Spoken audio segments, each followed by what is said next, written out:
Welcome back. This is All Angles on eNCA. The Basic Education Minister Angie Motshekga says they will try to encourage pupils 12 years and older to get vaccinated. This as inland schools reopen tomorrow. Pupils and teachers are encouraged to continue following COVID-19 precautionary measures. The minister has updated us on schools' readiness for the new year, for the new school year. And for some reaction to the briefing, I'm joined now by Kabelo Mahlobogwane from the Educators Union of South Africa. Thank you for joining me, Kabelo. So let's start with a broad question.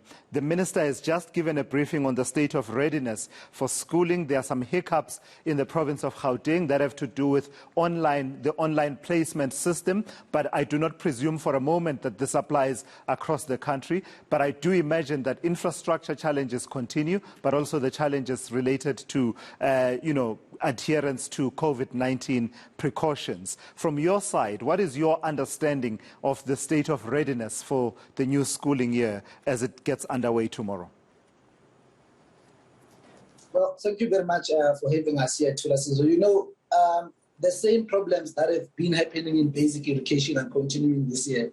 The issue of placements is an annual issue that is a challenge that is faced every year in schools across Gauteng, especially because of the influx of people that want to learn in this city. But this also brings more issues like classroom overcrowding in classrooms and many other challenges, short-staffed in schools. I mean, we know that the department has not been hiring teachers for the longest of time. Instead, they've brought in teacher assistants, which we appreciate so much. But the schools are not ready to reopen. Infrastructure in schools is not ready.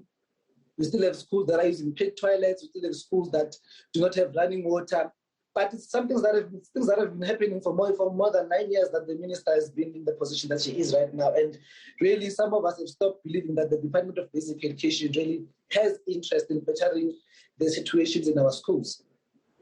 Sure. So where is the breakdown then, Kabelo, in terms of you're saying that these are issues that are not new and clearly have been highlighted over and over again. Each time we start a new year, it sort of gives us the impetus to raise these issues once again. If they are not getting fixed, where's the blockage? There's a lack of leadership in basic education. There's a lack of energetic and innovative leaders who understand the world that we live in today. We have been saying that we need to be led by an energetic young minister who understands also innovation and technology as it is demanded today. I mean, we cannot still be talking about rotations of learners in schools today, 2 years later. What we are saying as the Educators Union of South Africa is that it is about time that we have a change of leadership. The Minister of Basic Education has served us. We appreciate her service, but now it's about time that she goes home, she relaxes, and she takes pensions and she gives someone young. Someone like Panyeza Lisufi, we're not saying we must go look for someone very fast. Like Panyeza Lisufi, we're giving the button to say, take this thing at national office and lead us. Because without proper leadership, there's nothing that we can be talking about in basic education.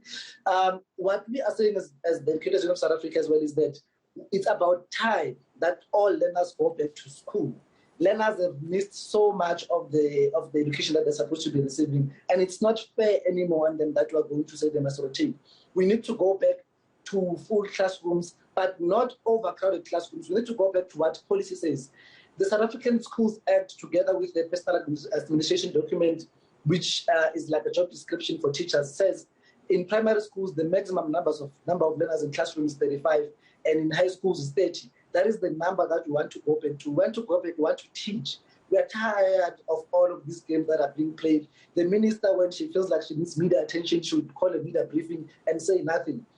We are tired of this. We need new leadership. We need to adapt our curriculum to the demands of the fourth industrial revolution. We can't be teaching learners how to draft CVs, whereas we don't teach them how to create business plans. In this year that we're in today, we are in trouble. The basic education in South Africa has been in autopilot for so long, and we need change right now.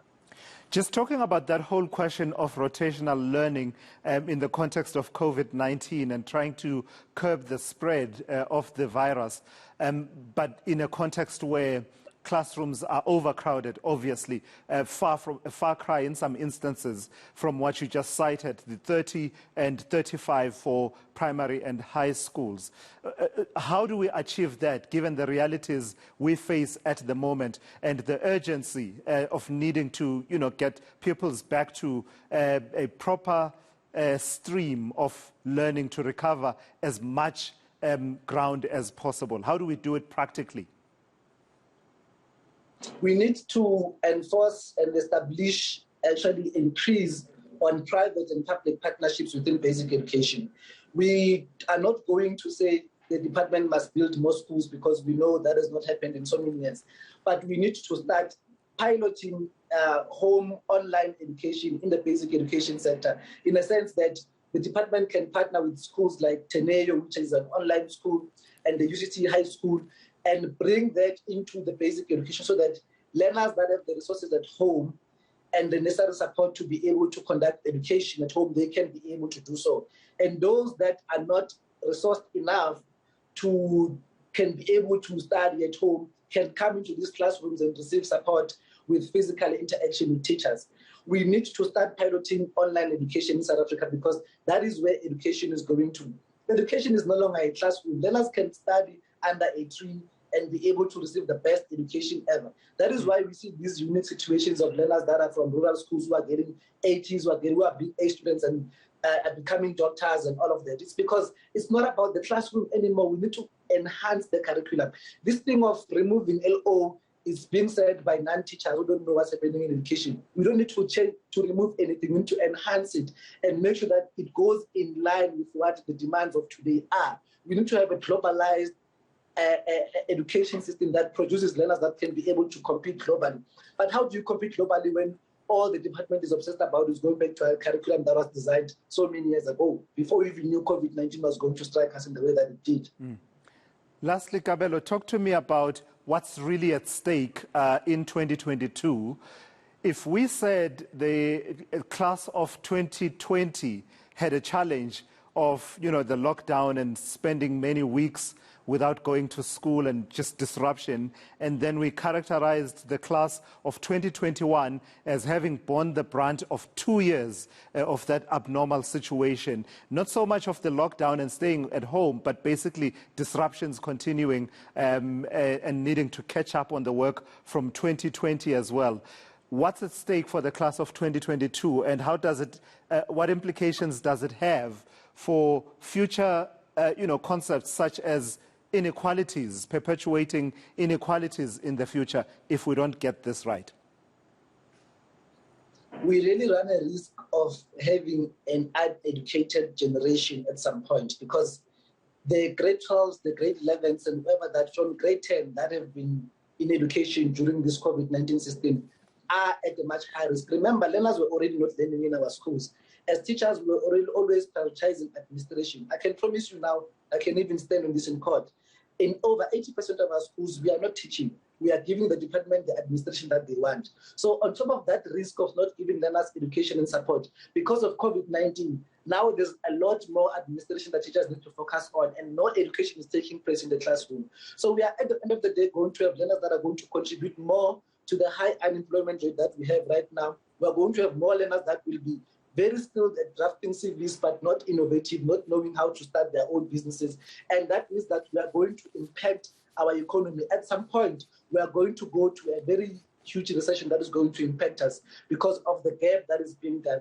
The most important and critical part of every governance is education. And it seems like our government does not understand that critical part. And I can tell you now, Chula Sizwe, it's trouble. Our grandchildren, our children will suffer the consequences of this. Better those who are rich because they are going to benefit from their parents. But those that are coming from poor family backgrounds like us, I'm from a poor family background, and I was survived by education. If it was not for education, I don't know what could have happened to me. So can you imagine those that are in the similar situation right now that are missing out on education? What's going to happen to them? We are going to have a higher rate of crime because of people that will be trying to survive regardless of what. We are going to be having a lot of unrest like the ones that we saw in June, and the country is going to be in trouble. There's going to be a lot of political unrest in our country. I'm afraid as I am sitting here right now, trying to think and imagine what's going to happen. We're in a crisis, and the only solution to this is leadership that can understand what is happening in the world right now. Kabelo Mahlobogwane, thank you for weighing in. He is from the Educators Union of South Africa, raising a plethora of issues there that are at play as we prepare to get back to schooling for the inland provinces. I think it's a worthwhile conversation, quite honestly, with you. You may or may not agree with what they are saying about the need for a change of leadership in that ministry, but the points they are raising, I think, are really valid and worth engaging with.